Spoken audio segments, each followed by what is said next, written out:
All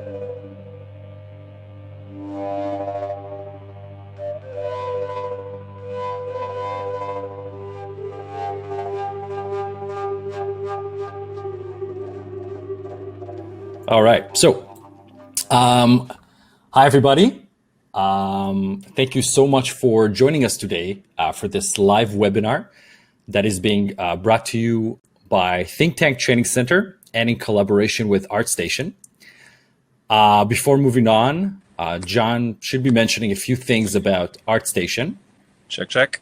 Yes. There you go. Yes. Working perfect out. Timing. All right.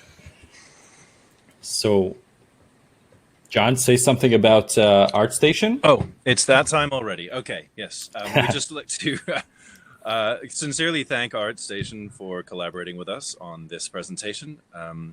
They have very generously given us two $25 gift certificates, discount codes, that you can spend in the Artstation marketplace on kit bashes, textures, PBR textures, models, whatever, lessons, tutorials, lots of great stuff on the Artstation marketplace. So stick around till the end of the presentation and ask some questions, and we're going to pick a couple of names out of a hat, and we'll let you know in an email or something. So thanks to Artstation. Right on. All right. So this is an artist spotlight webinar, and I'd like to welcome an exceptionally talented artist, one that I'm sure many of us, myself included, have been following for a long, long time on Artstation. Kubisi. Thanks, man. Thank you. Thanks for the clap. It's really great to be here, guys. I'm amazed at how many people attended. And people are sharing where they are attending from, and just it's blowing my mind right now. So I'm really happy to be here. I hope that I can share something and answer some questions that would help all the people who attended today. Awesome. So it's going to be about 60 minutes, give or take. I'll start with a few questions to you, Kubisi, if you don't mind. Yes, please. Go ahead. So I would love to know, and I'm sure everyone would. Who are you, and what do you currently do? So I am a creature artist, currently working in the film industry. My current company is DNEG, Double Negative. It's a visual effects company based on London. They have branches in other countries, but I work in the main branch in London. And my job is basically to make characters and creatures for film. And before that, I worked briefly at MPC in advertising. So I had a little bit of experience in working for advertising and smaller projects. Before that, I worked at Framestore Film. Before that, I worked in Germany. I was working in a small studio that was doing collectibles and statues. So there was a lot of zebra sculpting in this job, which was fun. And before that, and that's something I don't know, like a lot of people don't know, I used to be a 2D concept artist. So, wow, really? Yeah. So that's briefly my career history so far. So yeah. Could you maybe share with us? So you talked a bit about your history, but can you maybe share a bit of highlights of your professional careers, things that you've been, I don't know, maybe proud of or happy about? So for me, the project that I really feel that I'm the happiest about and proudest about is the John Elton advert that we did in the Christmas, I think 2 years ago. That was a very, very challenging project, and it was a very challenging time for me because MPC hired me at this time just to work on this project, and that was my first project with them, and it was amazing. It was like 2-3 months of hard work, and after these 2-3 months, everybody liked it, and it ended up winning a VES award, Visual Effects Society award, which is a big deal in the industry. So yeah, it was amazing. I would be going to coffee shops or restaurants, and I hear people. It was a big deal in the UK, especially because it's like a tradition in the UK for this kind of advertising. In the Christmas, they are waiting for this kind of advertising. So everybody in the UK was talking about it. So I would be in a coffee shop or in a restaurant and I hear people talking about it. And I would be like, yes, I'm really proud to be part of that. So I think that's the proudest moment for me in my career. Other than that, a couple of films that I worked on that got nominated for an Oscar. That's always a happy moment. For example, Christopher Robin, the film about Winnie the Pooh, that was nominated for an Oscar for visual effects. So yeah, I was one of the team working on the hero characters on that. So yeah, I had a lot of fun working on Eeyore and Rabbit and all of these funny characters. So yeah, that's the proudest I am of my career so far. Oh, that's awesome. So what about your art as a passion and then career? How did you get into, I guess, being so passionate about CG in the first place? Yeah. So the way that I think about it is that I always consider myself very lucky. So every day I would face any problems at work or something, I always remind myself of this, like, come on, you're doing the thing that you do for free. When in your free time, you don't want to. Actually, sometimes I pay money to buy like tools or softwares to do that. So of course, I'm very lucky to be able to pursue my passion and get a career out of it and make money and make living out of it. Since I was young, I was always interested in drawing, and especially drawing portraits. So it was a big deal for me to be able to one day be making portraits and sculpt faces and sculpt characters for money, for living. So yeah, I think if you pursue your passion and you keep at it and you keep doing it, one day someone's gonna pay you money to do it, and that's a great feeling. So yeah. Awesome. Yeah, I couldn't agree more. It's an amazing feeling. So what's, if I may ask, what's your motivation, like the compound effect and procrastination? Yeah. How do you approach That's the that? thing we were talking about before the webinar.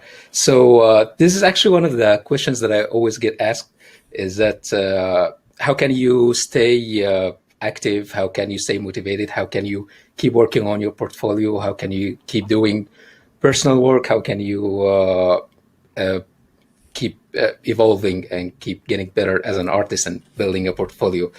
And the thing is, the problem with procrastination is that people need to understand the meaning of procrastination. Procrastination is basically your mind is trying to trick you to not do something difficult and let you do something that you're very comfortable with, and it's not gonna take away from your energy.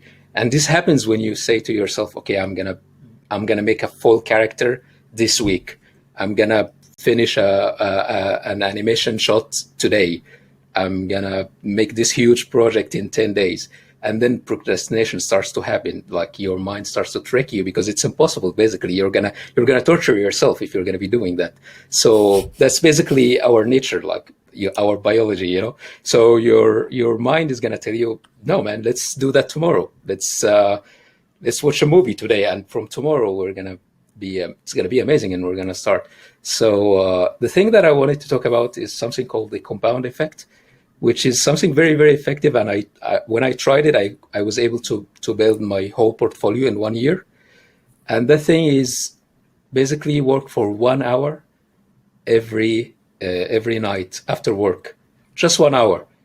And I tried that at first, and then after 1 month, I had a project. I had something that's finished, and it was molded and textured and looked at in 1 month from just 1 hour every day.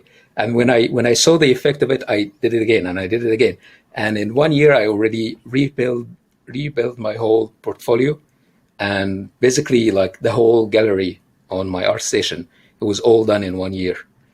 And so if I may ask and interject, so your entire gallery of likeness sculpts from Breaking Bad to Avengers to the different characters that you've made. So you're saying that those are based on every day you did 1 hour and progressed on the same project or different projects? No, that's another thing. It's good to focus on one project, because if you work on several projects at the same time, you're gonna start to distract yourself, and it's gonna get longer. And of course, when it gets longer, you get less motivated. So it's better if you focus on one project and give it some time. Give it a month, give it 2 months. Just work an hour every day. Just work 30 minutes every day. It's still better than nothing. And if you tell yourself, again, going back to how our mind thinks about procrastination, if you tell yourself, I'm going to sit today, I'm going to go to on Google, collect references, and just set up a basic Maya scene just for first day. If you tell yourself this, you're going to do it. It's something easy. You can do that in 1 hour. It's not going to be crazy for you. But if you told yourself, I'm going to model a character today, that's a lot. You're going to be procrastinating. So I was just doing 1 hour, especially that I was working full time. My whole portfolio and my whole career, my whole personal work, I always do it next to my work. So I've never had the free time to just focus on my portfolio. So 1 hour a day, 2 hours a day. Sometimes you would be having fun, and instead of procrastinating, now you're sitting next to your computer and you're working for 2-3 hours and you don't even feel the time. And this is what happens when you tell yourself, I'm going to work for 1 hour, and then you start to work more. It's so much better than the opposite. Awesome. So you're saying that for nowadays, finishing like a project that like what you're doing right now with the likeness sculpt, all the way from the sculpt to the look dev, that takes you about 1 month, or does that take you a different time frame? So it depends on the subject, but I would say for sculpting, just the sculpting part, which a lot of times I would do just sculpting. Like, for example, I do now a lot of La Casa de Papel. It's a famous TV show, Money Heist. I do some characters that's going to be printed as statues with a collectible company. So for this, it would take me like 1 week, 2 weeks to finish one character portrait, and I work 1 hour every day on that. So that's for the sculpting. If I am talking about something like Mike or Scarlett or any of these projects that was like included texturing and grooming and look dev, I would say 1 month, like 6 weeks maximum. Awesome. I can see that a lot of people are asking questions in the background. I just wanted to say that we'll have time specifically for questions at the end. I know you guys must have a lot of questions for Kubisi, and we'll be very happy to ask all of those questions at a later stage. So I guess the next Kubisi was kind enough to share some of your progress with us, right? That has to do with how you approach different things. So that would be the next one. So what I'm thinking about is that I will start by sharing my Artstation, talking a little bit about some of my work briefly, and then I would start to share some scenes in Maya and in ZBrush. I will show a portrait that I'm working on in ZBrush that I still didn't show anywhere.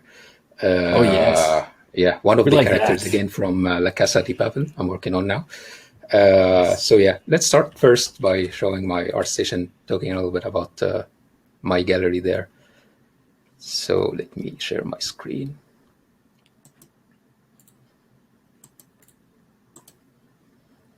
Also, at the same time, I'll put your link at the top if anyone's interested later on. Oops, that's not how you do it. So, can you guys see my my Artstation? Yeah, it's on there. Yeah. Okay, cool. So,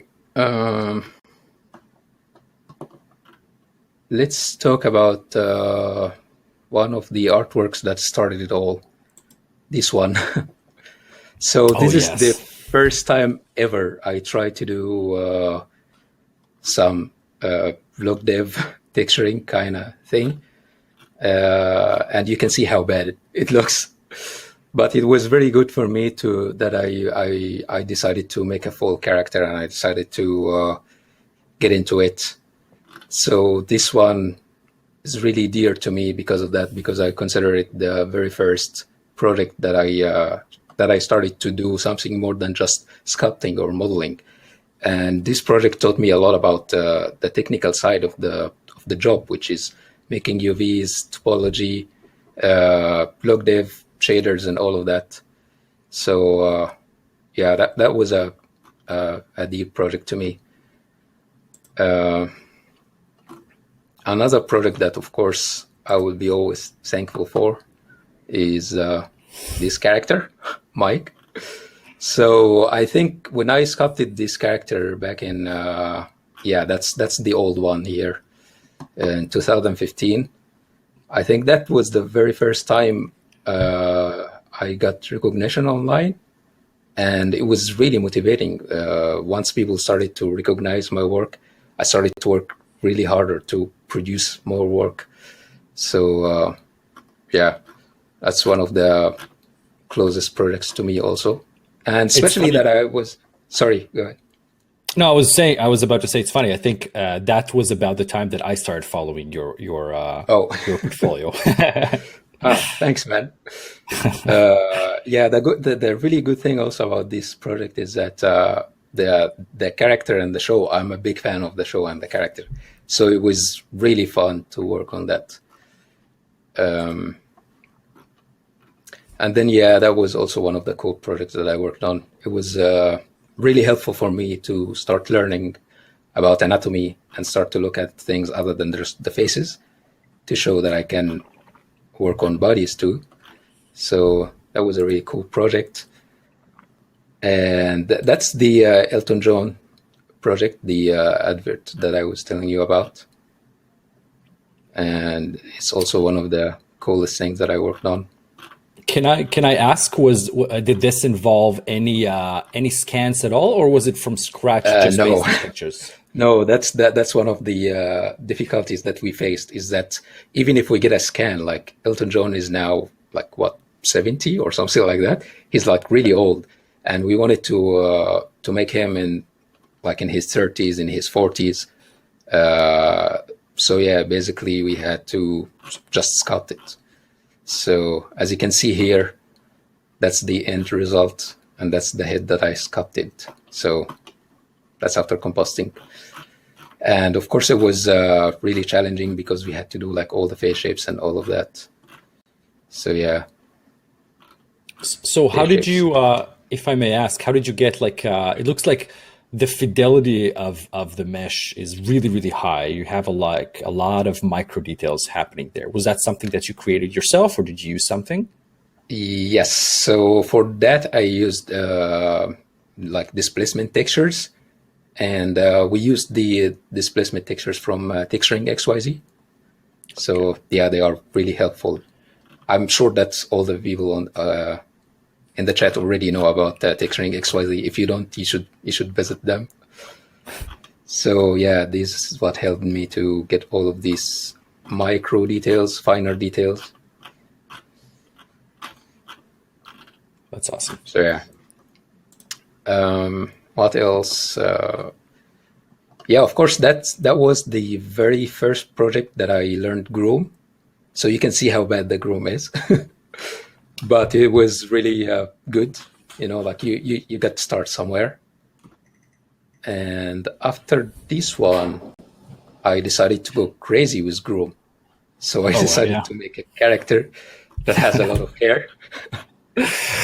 It's funny, every time you say how bad it looks, people in the chat are just raving about how amazing it looks. So I think that the thing here is about perspective. You just got to such a high level at some point that for you, those things that, to probably the rest of us still look really, really solid, for you, it's already in the past, and you've been so much more since.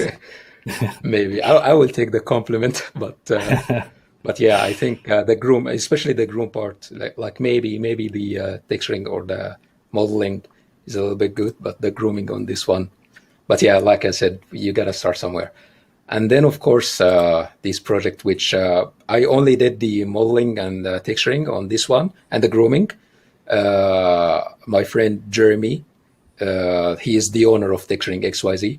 He did the log dev, which is amazing. I can never do a log dev that looks like this. So yeah, we both got to work together on this. It was fun. I learned a lot through the process, and yeah, it was really successful. Also, when it was released, so that was cool to work on too. That's awesome. So yeah, so that's basically it for showing my work. Now I think I will start to show you guys some scenes in Maya, some stuff in ZBrush, and we can talk about it. So please. Yes. So if I can quickly just turn this off. So I'm going to turn my video off and I will share my screen, okay? For sure. Okay.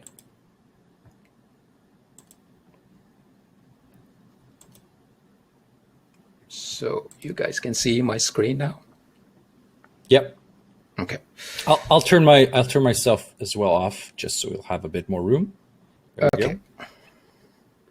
So I think I can first start to show some stuff from Scarlett. So I get a lot of questions about Scarlett, and I used to have a Patreon page, and a lot of people are asking me if I can show how I worked on this. So I will try to briefly show you guys in like 10 minutes, 15 minutes, how I worked on her from start to finish. Of course, minus the log dev part, because the log dev, it wasn't me. But I will show you guys the shader that I made for Mike, for example. So for this guy. And the reason that I chose this one to show you the shader for, because your mind is going to be blown away by how simple the shader is. So I wanted to show it to show you guys that with a very, very simple shader, just use your eyes. You can achieve something that looks a little bit realistic. So first of all, let me show you. You guys can see my Maya, right? Absolutely, yes. Okay. So this is basically how Scarlett looks like without all the amazing log dev from Jeremy. And if, for example, if I show... I don't know, it still looks amazing. Even like that. Like, I can show... Oops, did I do? Okay. I can show the guides for the hair. So you see, very, very simple stuff. That's what I wanted to make sure when I show these things. And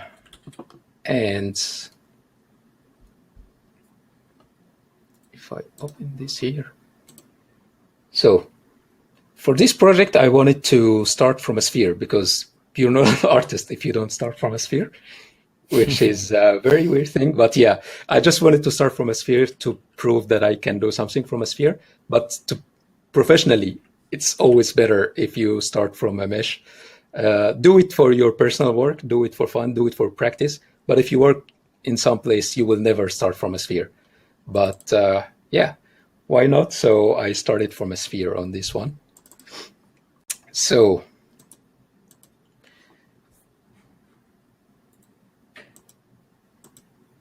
yeah, so I started first by trying to make a skull, so that I have a reference while I'm sculpting on top of this skull instead of just making the sphere. Again, I was just doing this to help the people who were on my Patreon to understand what I'm doing better. So I was trying to make everything easy for them. So instead of just making a sphere and starting from it, because I know where the eyes should be, where the mouth should be, I decided to make a skull first. and then move from the skull and start sculpting. So this is a sphere, making a skull using Dynamesh. And keep going on. And that's one of the things that I wanted to talk about today, is that how horrible and ugly your work is going to look like in the middle of the work. So don't let that this encourage you, because it has to look really bad in the middle of your work. So just keep going until it looks nice. Use that as your motivation, that I'm gonna keep working on this until it looks nice. So yeah. Someone that I know used a pretty interesting term. You got to push out the ugly. It's going to be ugly. You got to push it out slowly. Yes. And the way that it's actually funny how you mentioned that, because the way that I think about it is that I really need to get it to look nice quickly. So I really need to push the ugly out quickly. So especially, like the pressure of knowing that people are going to be watching this. So yeah, it's starting to look nicer. And now you see like we have a little bit of forms starting to look human. And then at some point, your Dynamesh is not going to be able to allow you to do fine wrinkles, not fine wrinkles, I think like smaller details on the face. And that's when I start to do a quick Z-remesher, something very simple in ZBrush. And as you can see now, I'm trying to not forget about the landmarks on my face. Like I want to know where the zygomatic bone is. I want to know where the temporalis is. I want to know where the master is, like all the main muscles of the face. I want to still have that. And if you see now, I'm not focused at all at making Scarlett Johansson. I want to have a human first. And that's one of the most important things about making a likeness, is that sometimes people get really sucked into matching the likeness that they forget about that they are making a human face, and there is anatomy involved, and there is that you have to make it look nice in 3D. So you see me like I'm looking at the top, I'm looking from bottom, I'm looking from 3/4, I'm looking from every single view to make it look as realistic as possible as a human being before the likeness, before it being Scarlett Johansson. So that's interesting. Moving on. Oh, sorry, go ahead, man. No, I was just saying how interesting that was to me. Anyway. Yeah. So this is a very crude retobo in Z-Remesher. I'm using a brush called Z-Remesher Guide, which is basically you draw some lines as guides for your Z-Remesher, and it will use it to guide your topology when it's Z-Remesh. So I'm trying to do like topology that resembles the face muscles. So I know that I'm not going to use this for my final production model, but still I wanted to make something nice so I can sculpt on. And then later I will show you guys how I wrap my sculpt on a correct production mesh. So as you can see, Z-Remesh, and keep going with that, keep doing. Now I'm using the paint in Z-Remesher. So whenever you paint red, it will add more topology in this area. So I painted red in all the areas that I needed more topology in: the eyes, the nose, the mouth. And as you can see, like it has almost double the resolution. So after a lot of Z-remeshing and cleaning, I have something nicer now that I can continue working on. As you can see, it's still not Scarlett Johansson. I'm still just sculpting a female human face. And now that I'm happy with it, it's starting to look a little bit natural. I will start to look at my reference and I will start to match Scarlett Johansson. So yeah, one of the things that I want to talk about is that you see, like right out of the bat, I already have an expression on her. In production, we shouldn't do that. We should always work on a neutral mesh because the expressions are going to be added later in animation as facial shapes.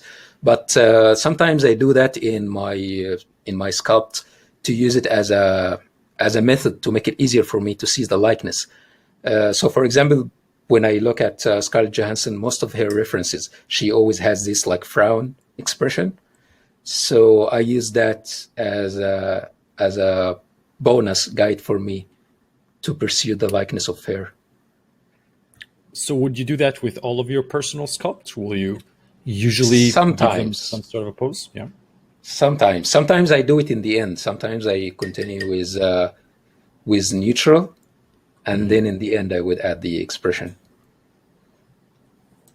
So yeah, that's another thing that I wanted to talk about, is that I always use Pure Ref.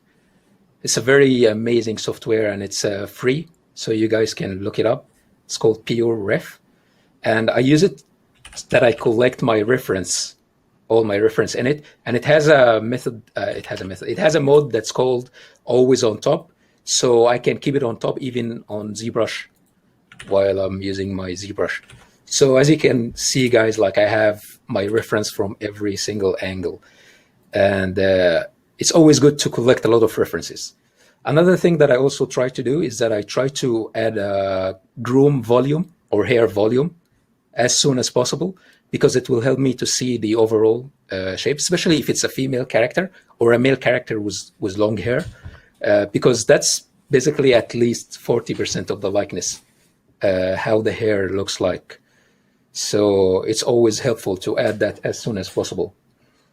Something very simple. Even if I know that I'm going to be grooming that in the end, it's going to be an amazing guide for me while I'm sculpting, and it's going to be an amazing guide for me when I do the groom later. So yeah, continuing with that, I will also try to show you guys later how I sculpt the hair, but it's nothing crazy, just like clay buildup, damp standard brush, and sometimes orb cracks. All these brushes are in ZBrush, and the orb cracks brush is a brush that you can find free online. It's called orb cracks. So I might show you guys later in ZBrush how I do that. So again, you see like the reference from every angle. And as you can see, like already in this reference, there's like 4 images that she's already frowning in. So that's an indication that I should be sculpting her frowning. So yeah, that's a very important thing also that you guys should always take care of, is that you should always look at your sculpt from bottom view and from top view. It's not just front and side view and 3/4. No, bottom and top is very, very important. And it will help you to not get this boxy feeling, because sometimes when you just focus on front and sides, you start to make your portrait as a box. So it looks nice from front, it looks nice from the side view, but when you move it around, it's a box. So more references. Yeah, I think what a lot of especially new artists miss is the fact that they constantly need to rotate the mesh, like you said, and really check out the mesh from every single angle, as opposed to really focus on yes, like you said. And another thing that I do, if you guys see on, I'm already doing that now. So if you see here, what I'm doing here is that I'm changing the light on my sculpt. So I always have on the left of the screen, you can see the light thumbnail, and I always move my light around to see how the likeness looks like in different lightings. So is the basic material? Go ahead. Sorry, your basic is the basic material you go to sculpt matte cap? Well, not matte cap, but material in ZBrush. For me, I prefer the basic material. So I would suggest to work with any material other than the materials that has something baked in it. So if it's a material that's I think they call it matte cap in ZBrush. If it's a matte cap, don't use it, because you will not be able to change the light and see how it looks like in different lighting. That's something not good. So as long as it doesn't have light baked in it, go for it. But for me, the basic material is like my personal favorite. As you can see, guys, also I collect reference from rare views, like from her back 3/4. That's also important. So to not waste time on this, that's basically the sculpting. And as you can see, guys, like it all started from a sphere, but because I started from a sphere, I could have done that like half of this, all this work in half of the time if I started from a base mesh. But yeah, again, like if it's for your personal work, it's fun. Like have fun, start from a sphere. Mm-hmm. So are you? Can I just ask if you are sure. at any point are you overlaying the image on top, or are you primarily using your eyes to?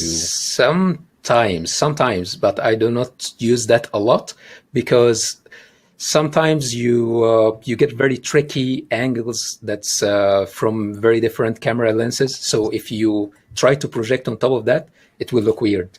So I do that sometimes, but like 99% of the times I'm just using my eyes. I'm trying to make it look nice from all angles. So yeah, so that's basically it for the sculpting part. And then what I do next is that I take my model into a software called Rap3, and that's an amazing software, guys. And if you don't know about this one, you should check it out. You should try to learn it because it's used really a lot in the industry these days. So in this software, what I will do is that I will take my model, the one that I sculpted in ZBrush, and I will take a base mesh. So as you can see here, like I have a base and I have a sculpt. And then the base mesh that I have has the correct topology and the correct UVs. And then I'm going to be wrapping that on top of my sculpt and project my sculpt on top of it. So what I will do is that I will get for free topology and UVs on the sculpt that I made. It's very easy, very user-friendly. You basically do some points to coordinate between your sculpt and your model. Tell the software that's where the eyes should be, that's where the brows should be, that's where the nose should be. And then after you finish this points coordination thing, it will start trapping your model on top of it. Just a quick question. So Yeah, Wrap sure. 3D, I just posted the link for everyone to Okay. have access to that. What do you think about the new plugin that they made? I believe they made a plugin for ZBrush that Yes. kind of does the same. Yeah. But for me, I prefer to use the the actual software. Maybe because I got used to it, and also because if at work you're working with it, most of the times you're going to be working with the actual software, and you're going to be working in Linux, so you cannot Right. Yeah. brush in Linux. So that's why I use it. The people that I think their name is R3D, Russian 3D Scan, something like that. The company that made this software, they were very nice, and they also gave me a free license. So it would be great if you can use it. So yeah, that's cool. Awesome. So yeah, that's basically now I take it into ZBrush and I try to clean my projection and try to contain my topology on top of exactly where it should be on the sculpt. Like I try to see the nasolabial furrow and try to make my topology lay on top of it exactly. So yeah, I keep cleaning and tweaking. And as you can see, like once I start to subdivide and reproject, these areas are going to be screwed up a little bit, so I need to clean them. And yeah, basically, so that's it. That's now the model with the topology applied to it. So now I have topology, I have UVs. That's the sculpt. And okay, let me show the next video. The next video is after I do the wrap, I start to do the projection of my texture maps. So for my texture maps, I used for this project the multi-channel textures from Texturing XYZ, and basically you have a displacement, you have a color map, and you have a bump map, and you have utilities, and you can just basically project one plan on top of your model in Maya, and then you can project all these textures using this plan as a medium to get these textures to be projected on your model. I will show you now. So basically, it's if you can go to this website, Texturing XYZ, they already have the workflow. They already made everything clear about how you use the textures and how you project them. And I will show you quickly how I do it. So here I have in Maya my model, and then I create a plane. That's something that's very easy. And then this plane, what I will do next is that I will resize this plane to make it the same size and the same resolution of my textures. Okay, so here it is. So that's my textures. As you can see, guys, there is the albedo, there is the displacement, and there's the utility map. So just one of them is fine. So that's the one that I used. So yeah, you can just use one as reference, and then all the other maps will be the same resolution. So yeah. So I imported into the plane that I have. I subdivide the plane and make sure that the plane resolution is exactly the same like the image, the size of the plane. And then I can just scale it and try to, what I'm doing here is that I'm trying to make it lay on top of the face as much as possible, because I'm going to go back again into wrap and wrap it on top of the face. And that's basically the last step. I do it again. So I import the plane, I import the texture on top of it, and I import my model, and I start again indicating the select points. So that's where the eyes should be, that's where the eyebrows should be, and so on and so on. Such an awesome process. And then after that, it's going to be projected on top of my model. So that's basically the plane projected. So you can already see that she looks like a little bit like Scarlett. So yeah, I think from this angle a little bit.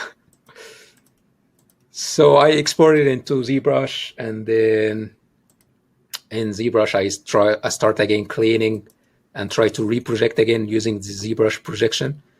And I have my texture on so that I can use it as reference of where the areas of the textures should be on the model. Keep going, and then that's how it looks like now. And that's the plane. Of course, I subdivide the plane as much as I want so that it's easier to project on the model.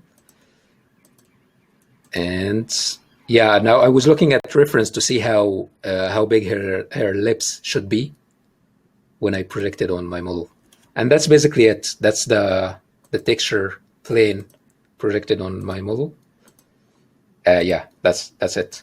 So next step is going to be using software. This software is free. It's very easy to use. It's called XNormal. So basically, you just feed it a high definition mesh, which is going to be your plane, and then low definition mesh, which is going to be your model, and then basically just project your model, your textures on top of the model.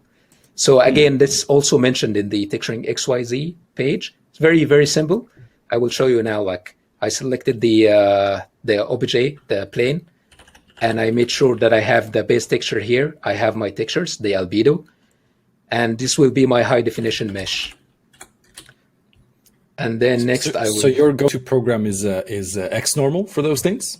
Yes, XNormal is cool. You can do that also in Mari, but yeah, like the more I can stay away from Mari, I would do that. It's just, okay.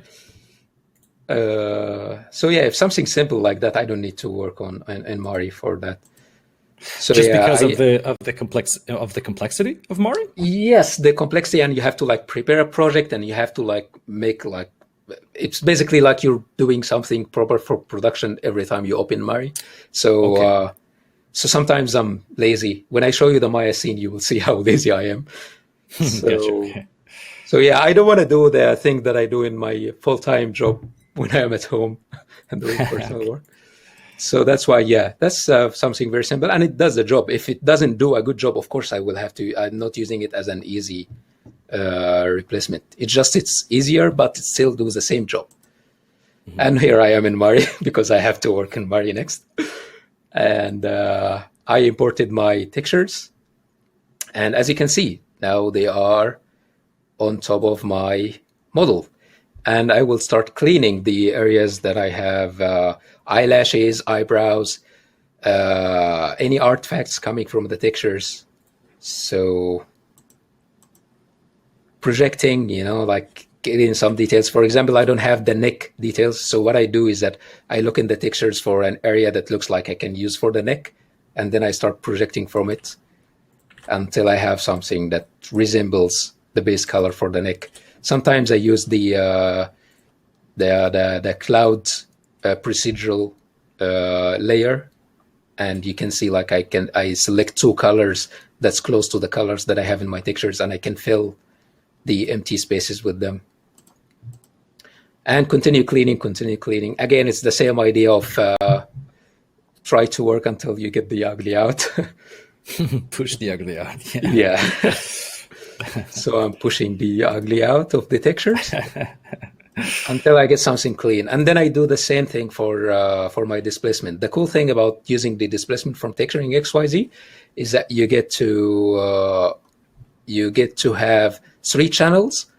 So you have your secondary details, you have your tertiary details, you have your micro details.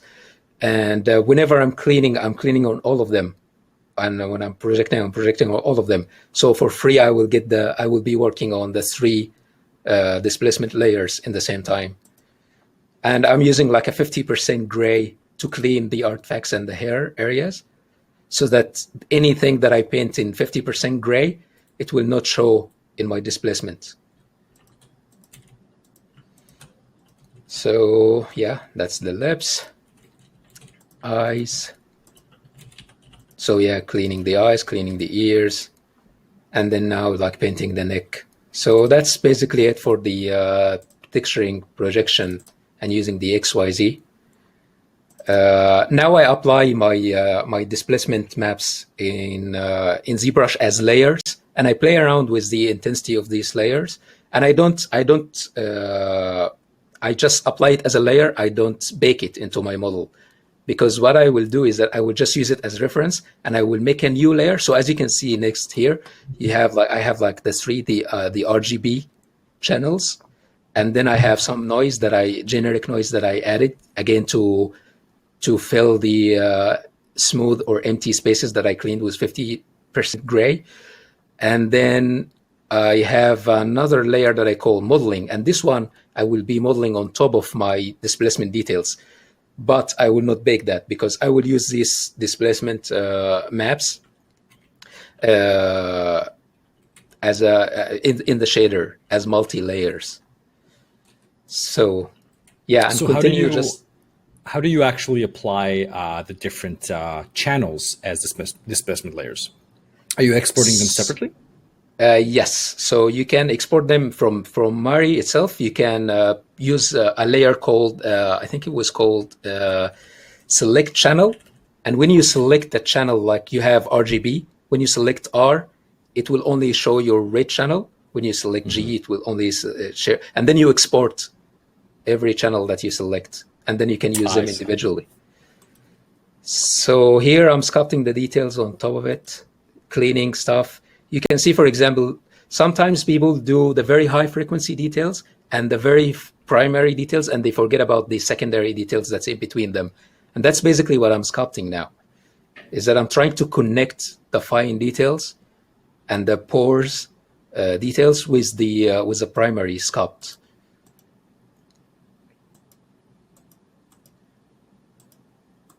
So as you can see, now I'm starting to look at really fine details, things that I would never look at when I'm sculpting the likeness in the beginning.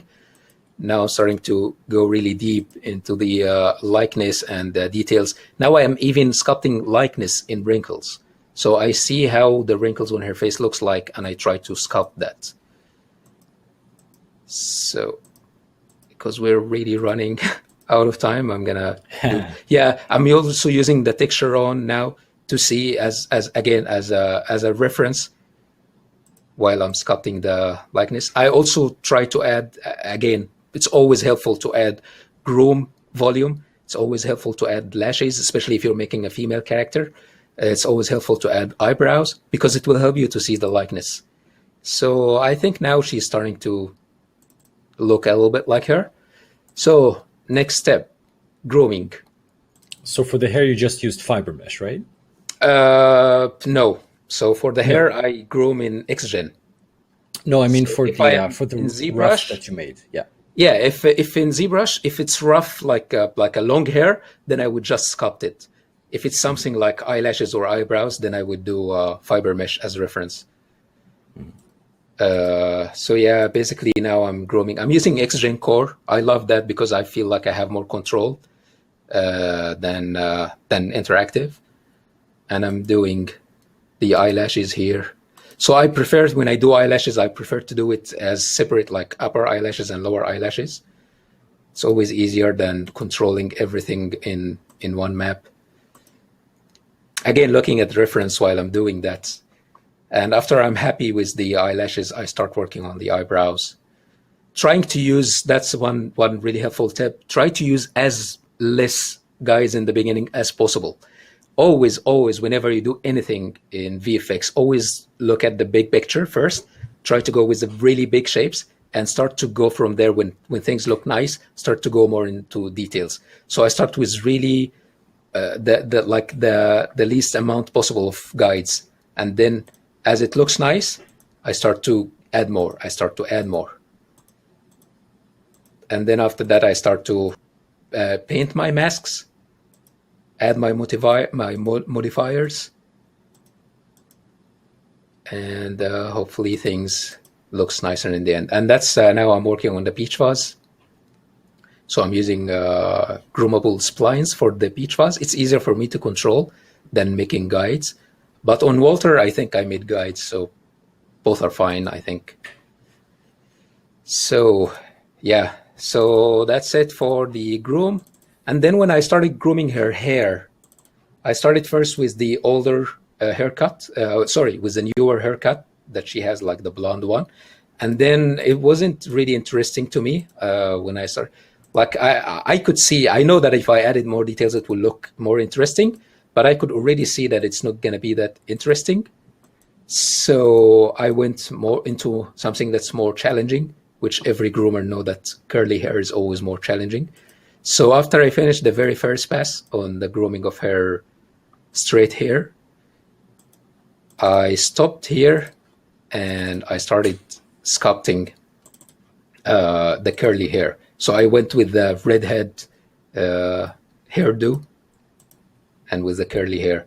And again, as you can see, guys, I'm trying to start with really simple guides, nothing crazy. And when I start, of course, that's again the ugly part. But yeah, you have to keep going. You have to keep going until it starts to look nicer. Of course, I cannot talk a lot about groom. It's one of the most sophisticated things that takes a long time to work on and to explain. But I'm just trying to show you guys a very rough thing of the workflow. So yeah, when I'm happy, I start to add more guides. And when I start to add more guides and when I start to add modifiers, things starts to look nice. Here I'm using a region map to tell Xgen that I will have a hair split in this area. So continuing with the groom, you see it's starting to look nicer now. And always know that when you start to play around with the modifiers, it will look more realistic. So working with modifiers, now starting to get crazy, a lot of guides. And now I'm using like a color to show me where my clumps guides are, so I can control any region of the hair that I feel like it's acting weird. I know which guide to move. So as you can see, awesome. like now I'm adding more guides, but I see people starting with this. It will take you 10 years to finish that. So always start with really simple guides and then add more as you go on. So yeah, and now it starts to look more like hair. And yeah, so that's basically it. So another thing I want to show quickly, guys, before we do the questions is, do we have time that I can show some? Oh, it's up to you. We certainly can extend it a bit if you're okay with that. Yeah. I'm totally fine. So, then for sure. So what I wanted to show, this is Mike, okay? And the reason that I wanted to show you this model, guys, is basically what I was talking about in the beginning, is that how simple the shader is and how you can achieve something that looks realistic. Like if I go again here, like I know that it's not the most realistic thing. And of course, when I'm working on film, we go for more complicated things like this. Like this is by far not the most realistic thing ever. But as a personal piece, if you are just trying to make a representation of a character as a nice portfolio piece, that works really nice for me. And that's basically the shader. That's it. This is the shader. So that's a regular Arnold shader? Yes, and that's the shader network. So I even for the displacement, I combined all my displacements in ZBrush, and I baked one displacement map on one UDIM as an 8K map in ZBrush. I'm using one color map in one UDIM as an 8K UDIM. And this is the shader. Basically, I just, if I can do that. So yeah, I'm using specular and coat. So as two layers. If you guys go to my Artstation here, I added some tips here because I try to just show the people the resources that I'm using. And I talked a little bit about the most important thing, which is the specular. And I was showing this part here, which is the Emily project. It's a free project that you guys can find online. Just look up Digital Emily. And you see, that's basically how specular works on human faces. So basically, I try to add, like, combine two layers of specular, one that's very sharp and really narrow, and one that's very bloomy and very blurry and really wide. And both of them, they give you the realistic results that you can see here in the combined spec of the human skin. So if I go back here, that's basically what I'm using. I'm using specular, and I'm using this kind of roughness. For me, roughness or specular and roughness is something that it's always like I do it by eye. I don't use specific numbers. So I just play around until it looks nice when I render it. Also for the subsurface, the scale, whenever I'm using a scale, I just don't use a number. I just keep playing around until I have a number that I'm very happy with. But just to give you an indication, use anything that's between 0.1 to 0.3. It will give you a nice realistic result. But if you use like 1 or something like that, it will really be bad. So yeah, that's basically it. Specular. That's my reference. The IOR, I use this percentage because that's basically like what science says about the human skin. That's the IOR we have. Although, again, you can see like on the coat, I changed that because I try to tweak things by eye. And that's my coat, the secondary layer of specular. And basically that's it, yeah. So I use the subsurface in the color. I use my color map. And for the radius, I use a kind of reddish color that give me the nice subsurface results. Like you can see here. And think on this one, it shows better. Yeah, like this kind of look. So if I go back again to Maya. And the scale. And for the type, of course, I was doing this when it was only random walk. So I think random walk 2, the new one, is even better. So you can use that. And yeah, that's basically it. So I just wanted to show you these guys to show you how simple things can be if you have good eye and you can see references and you keep trying and try to match your reference and try to make things look nice. You can achieve some nice results. I'm sure it's not the best, but still nice to me with something very simple like that. So that's why I wanted to show you this. Another thing quickly before we move into the questions is that I want to show you guys in ZBrush, because I get a lot of questions for sculpting the hair. So for sculpting the hair, this is one of the latest characters that I sculpted. Again, I had to sculpt the hair because it's going to be 3D printed. So for this one, it was all sculpted using the clay buildup brush, the dam standard brush, and the orb cracks.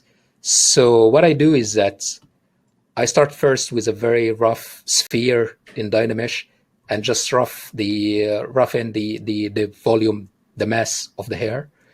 That's very easy. You can always use the clay buildup brush on that, just to know where the hair clumps are gonna be, and get a sense of the direction of the hair and the haircut that the guy or the character that you're making have. I keep going with that until I get something that looks a little bit like this. And in this stage, I start to use my dam standard. So I always try to use it on a lower sensitivity. And then I start to sculpt like finer details. Again, go back to the rule of starting with a big picture, start with the really huge volumes, and keep going smaller and smaller. But don't move into smaller unless you're very happy with the bigger forms. And I keep doing that. And of course, that's a Dynamesh. So as long as I'm working on it, I keep going back to my Dynamesh and I keep high-resing the resolution. So again, it's the same idea. Start with something very simple, broad, like 32/16-bit, and then I keep going with more details, and then I keep going with more resolution in my Dynamesh. And then I go to something like this, which is even smaller details.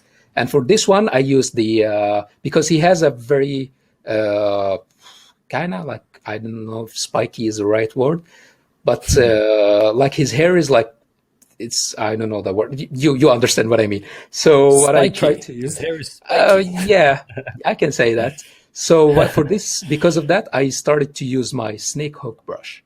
So I started to no, the brush is gonna crash. Okay. Ooh. That's perfect. That's okay. I'm surprised nothing crashed until now. That was amazing. Yes. So I have all of these things open. So we can go to questions until I restart ZBrush, and then I can show more stuff in ZBrush. Okay. So we take advantage of time. Sounds good. Can you hear me? Yes. Am I audible? Yeah, excellent. we can return maybe to regular video in the meantime. Well, okay. So sure. I'm gonna stop my screen share. Excellent. Turn on my video. Awesome. So I'm just going to be moderating the questions. There are so many; it's insane. Webinar Jam seems to have a limit as to the length of the chat window, and we have exceeded that limit about 45 minutes ago. So I've been taking screenshots as it's been filling up.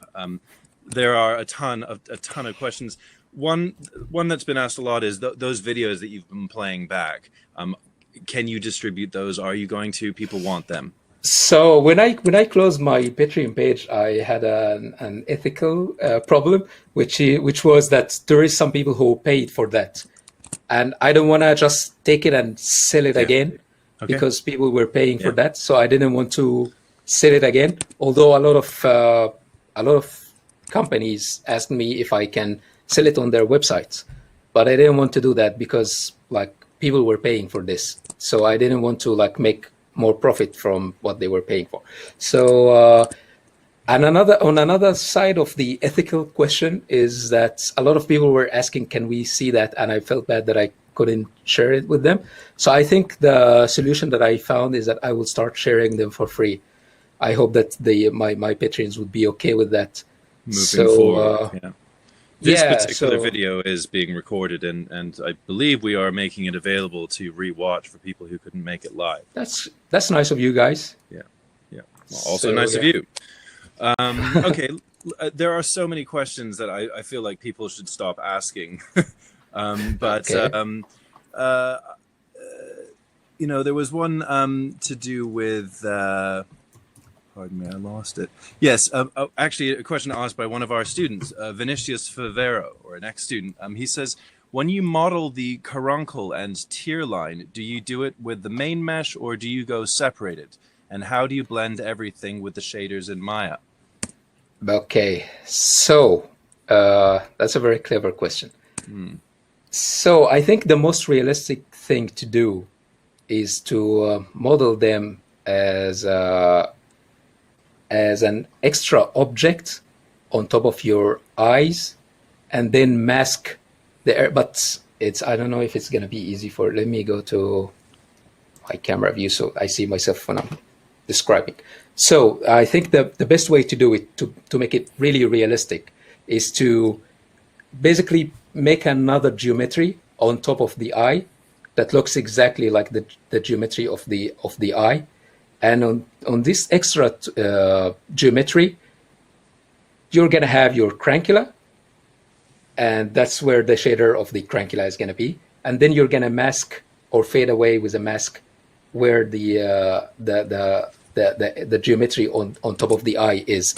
And this way, you're going to get a really nice and realistic blend between the crankula and the eyes. It's very, very difficult to just explain quickly. But that's the most realistic thing. Like professionally, when we do it in a very high detailed characters, we do it this way. But if I'm doing it for my personal work, it's okay as long as I use Arnold and I use a closed mesh, and I am using the same attribute for my subsurface. I use a shared attribute between my crankula and my eyes and my face. Then it's gonna look realistic. You can always also model your crankula on the face, so you can model it as part of the face, and the geometry of the eye is gonna be the separate part.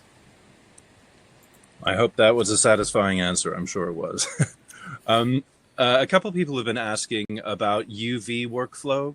Harry Clark, please could you mention more about your UVs and how do you make production-ready UVs for a head? Thanks. So, for a head, the best way to do UVs, especially these days, you don't need to make it look perfect in 2D, because we're not going to paint all it in 2D. Now we have 3D packages for texture painting. So we would use Mari, we would use Substance Painter, we would use Mudbox, ZBrush, whatever. So you don't need to make your UVs look perfect in 2D or flat in 2D, as much as you want it to be as less stretching as possible. Okay, so try to make it not very stretchy. Try to take advantage of your whole UV space. Don't worry about it look nice in 2D, because you're not going to paint on it on 2D. But to give you an example of how I would make UVs for a face, for example, is that I would, you guys, I need to share my screen, right? Yes. Okay.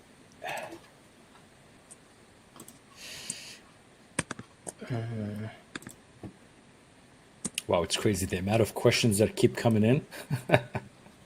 So well, yeah, I'm probably about 30 questions behind at this point, just because I'm trying to. I mean, there are so many. I will try to answer quickly.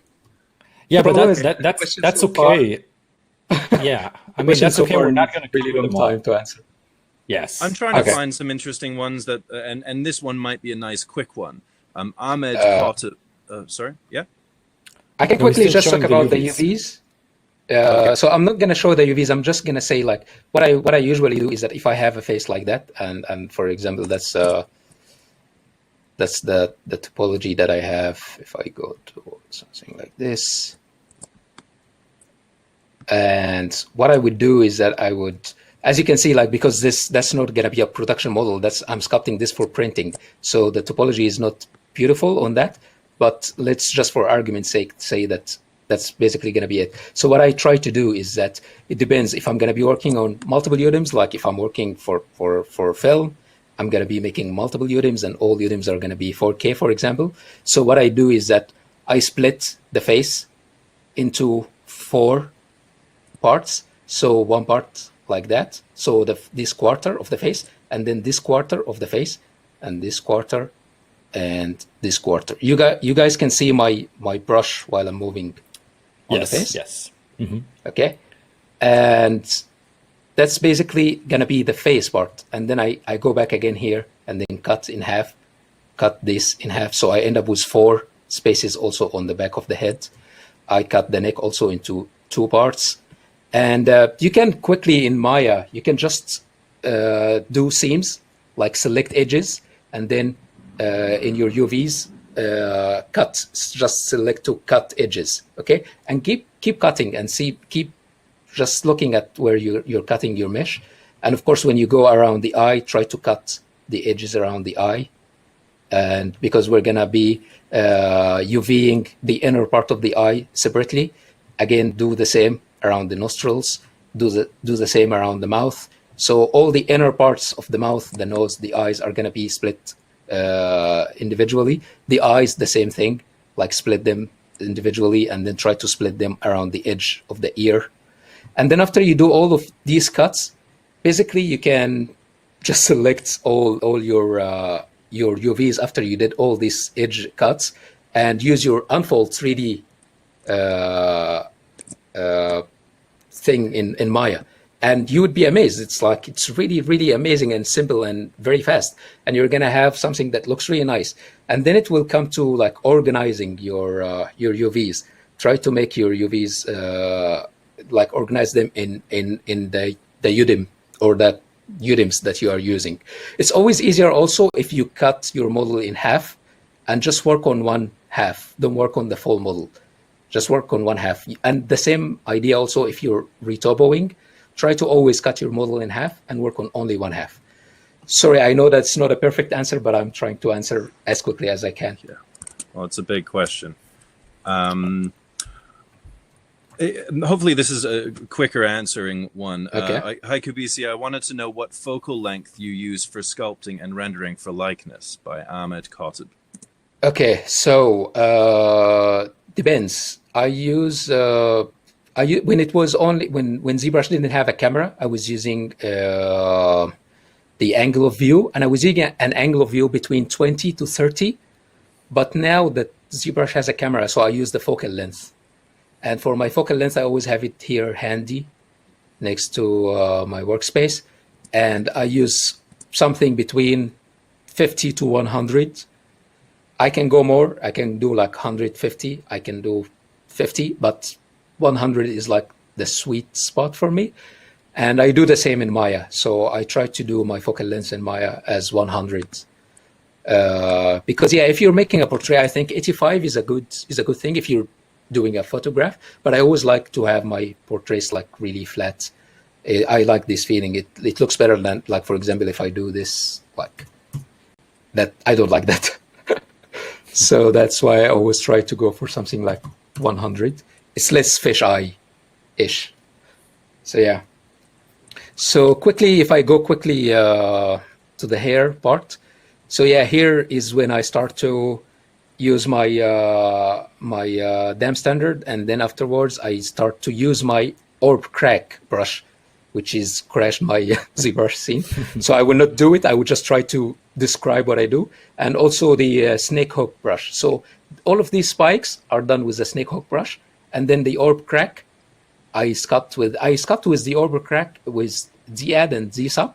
So whenever I need to add a groove between 2 hair clumps, I do it in the ad. And then when I want to add more hair, like for example, if I'm sculpting the eyebrows or the beard, I always sculpt with it in Z-Sub.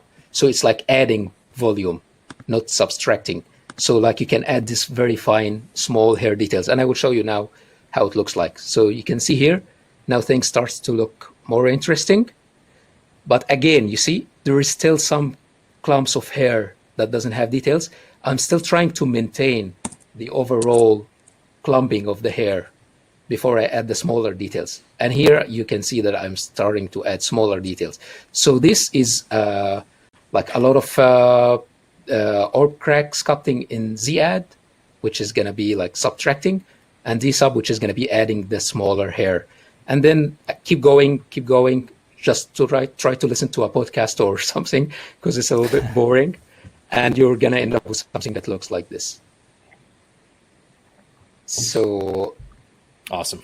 That's it basically for the hair. I really wish, guys, that I can show you with sculpting how I do that, but ZBrush is going to crash. I'm sorry. So, yeah.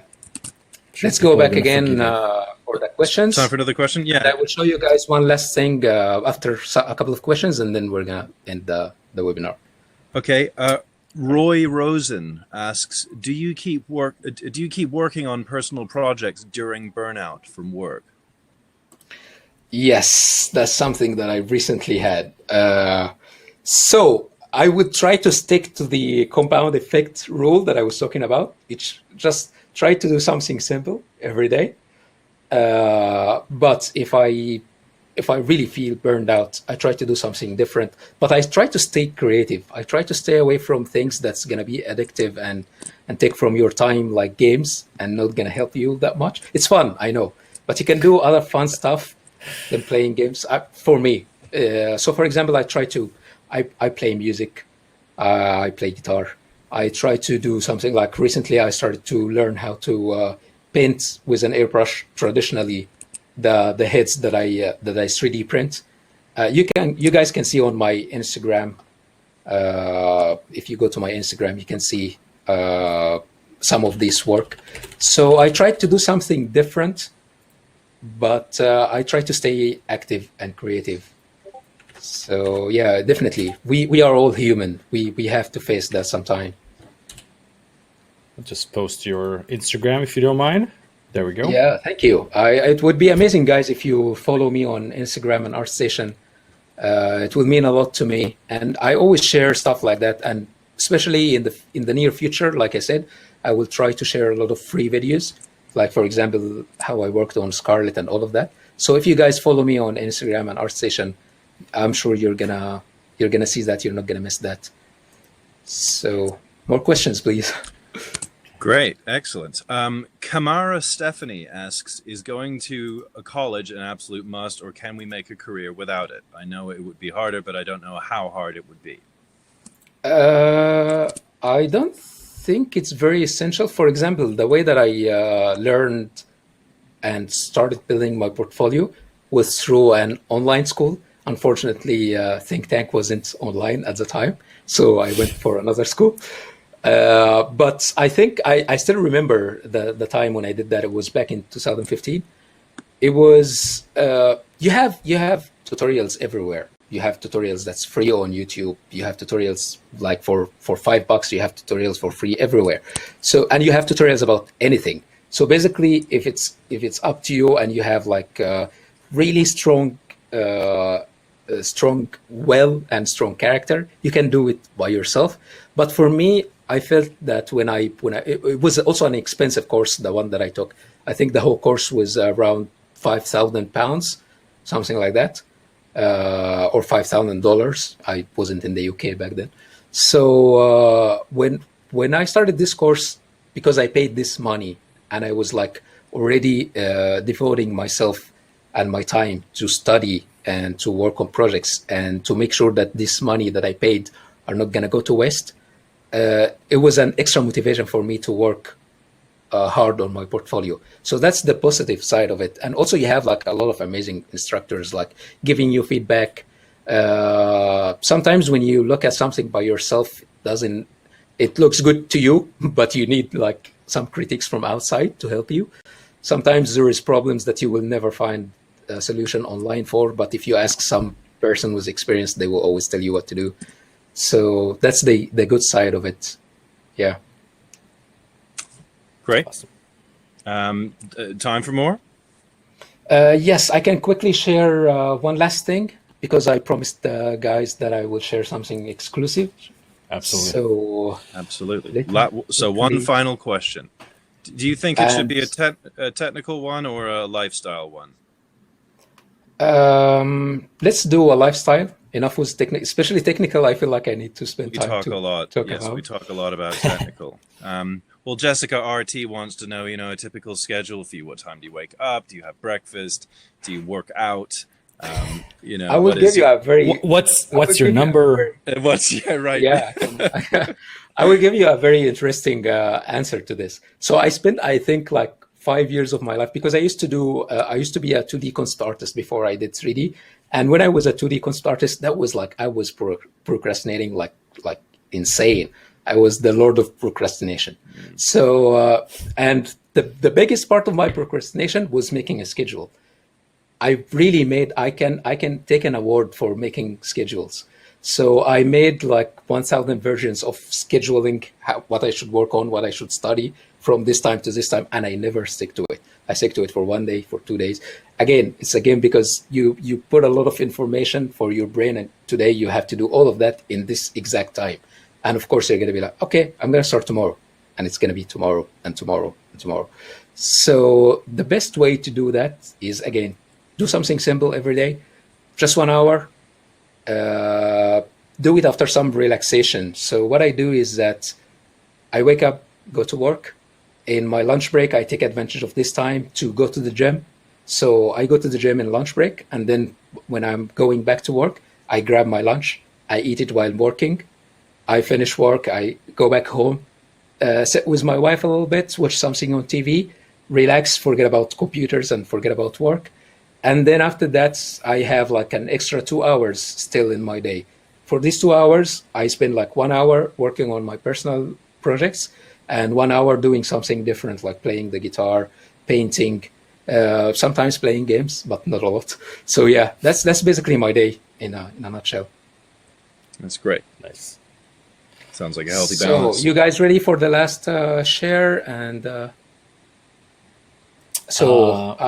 hope we are. Yeah, I hope you guys are familiar with a TV show La Casa de Papel again, because that's one of the characters. Mm-hmm.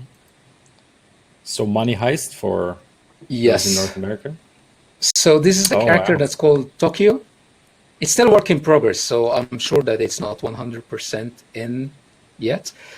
But I wanted to share with you guys how she looks like. And for hair, I used a different approach for the hair this time. So I used a brush that's called, let me show you.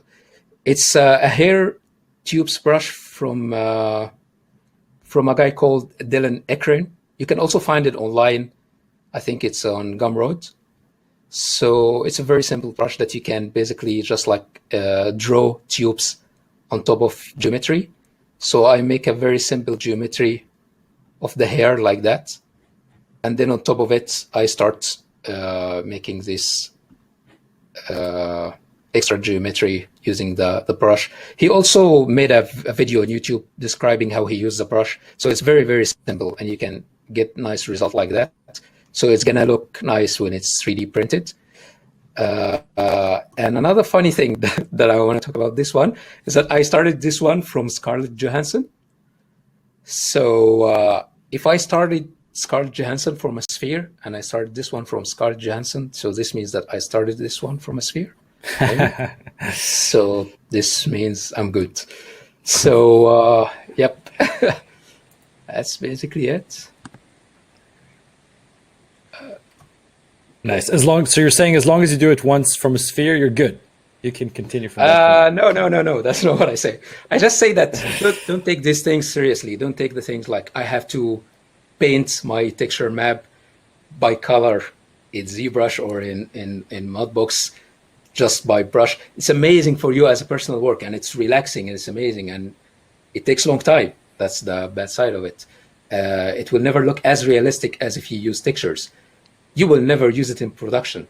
That's all bad sides to it. But the good side is that you're developing as an artist. So do it once, do it twice, but don't do it for all of your portfolio pieces, or it will take you forever, and you're going to be missing on making things faster, making things more professional. Because if you go to an interview and in the interview you say, yeah, I painted that by hand, that's not going to impress them. That's going to be like, oh shit, this guy's going to take 2 months to make a texture map for us. So yeah, that's why I make fun of these spheres and this kind of stuff. Awesome. Well, I guess unless there's something else, is there something you'd like to say as a summary, or was that it? I mean, yeah, I just want to thank everybody who attended. That's amazing, guys. Like I can't believe we got all these people interested in the webinar. I'm really thankful for that. The second thing is that if you guys can follow me on Artstation or on Instagram, that would mean a lot to me. I'm going to post and them also again. It will help you. Thanks, man. And also it will help you guys whenever I'm sharing something that you can see.